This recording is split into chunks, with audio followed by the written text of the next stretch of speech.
Pulsar സുനിയോ അല്ലെങ്കിൽ അതിനകത്തുള്ള വിക്ടിമിന്റെ പേരെടുത്തോ വളരെ സെൻസിറ്റീവ് ആയിട്ടുള്ള ഒരു കാര്യമാണ്. ഇത് വെച്ച് ഒരിക്കലും കമ്പയർ ചെയ്യാൻ പറ്റില്ല. അതൊരിക്കലും ചെയ്യാൻ പാടില്ലായിരുന്നു. അങ്ങനെ എനിക്കൊരു വിഷമം പറയാനുണ്ട്. അല്ലാതെ അവിടെ വെച്ച് കളിയാക്കിയത് ഞങ്ങളെല്ലാവരും, ഞാനാണെങ്കിലും ലക്ഷ്മിയാണെങ്കിലും കളിയായിട്ട് എടുത്തിട്ടുള്ളൂ. അതിനെ എടുത്ത് ഞങ്ങൾ ഒരു ചാരിറ്റി ഇവന്റാണ് പോയത്. കുറേ പേര് എഴുതിയിട്ടുണ്ടായിരുന്നു, ഞാൻ കണ്ടു. പൈസ വാങ്ങിച്ച് തന്നാൽ എന്ത് ചോദ്യവും ചോദിക്കുമല്ലോ.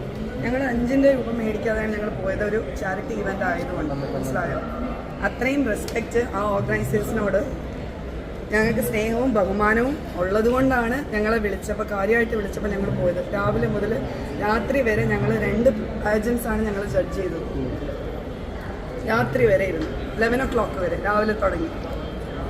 എന്നിട്ട് അവരുടെ ഒരു ചാനലിന് പബ്ലിസിറ്റിക്ക് വേണ്ടിയിട്ട് ഞങ്ങൾ മുഖത്ത് കരിവാരി തേച്ച് അങ്ങനെ ഞങ്ങളുടെ തലയിൽ അത് കൊണ്ടിട്ട് ചെയ്തത് ഒട്ടും ശരിയല്ല. അത് ഞാൻ ഓർഗനൈസേഴ്സിനെ ഡയറക്റ്റ്ലി വിളിച്ച് പറഞ്ഞിട്ടുണ്ട്.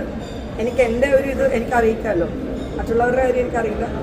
എൻ്റെ ഒരു യോജിച്ചിപ്പം ഞാൻ എന്തായാലും അത് അറിയിച്ചിട്ടുണ്ട്. എനിക്ക് വിഷമമല്ല, ബിക്കോസ് ഞാനത് ബ്രദറിനെ പോലെ നോക്കിയ ഒരാളാണ്. അപ്പം അങ്ങനെ ഒരു ബ്രദറിൻ്റെ കയ്യിൽ നിന്ന് അവരുടെ ഇവൻറ്റ് പബ്ലിസിറ്റി കിട്ടാൻ വേണ്ടിയിട്ട് ഞങ്ങൾ അങ്ങനെ ആക്കിയതിനോട് ഭയങ്കര വിഷമം ഉണ്ടായിട്ടുണ്ട്. അത് ഞാൻ അറിയിച്ചിട്ടുണ്ട്. അത്രയേ ഉള്ളൂ.